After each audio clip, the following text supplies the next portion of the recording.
So ఒక ముక్కలో చెప్పాలంటే ఇది టీఎఫ్ఐ సినిమా అని చెప్పుకోవచ్చు. దానికి 4 దగ్గర చెప్పుకోవచ్చు. ఆ లెవెల్లో ఉంది. మీరు ఫస్ట్ హాఫ్ అన్ అవర్కి లేదంటే ఒక ఫస్ట్ హాఫ్ అయ్యేసరికి మీరు గర్వంగా చెప్పుకుంటారు. ఇది తెలుగు సినిమా అయితే గర్వంగా చెప్పుకుంటారు. ఆ లెవెల్లో అయితే ఫస్ట్ హాఫ్ ఉంది.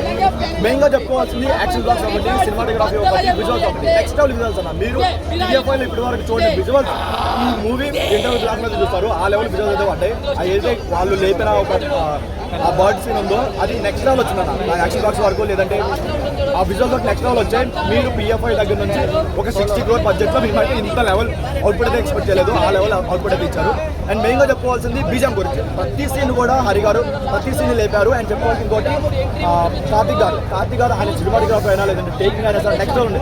ప్రతి సీన్ ఎంట్రీలో కూడా ఒక ప్లేస్ చూపించేటప్పుడు ఆయన చూపించే ఒక ఏదైతే విజువల్ ఉందో అది నెక్స్ట్ లో అనిపించింది.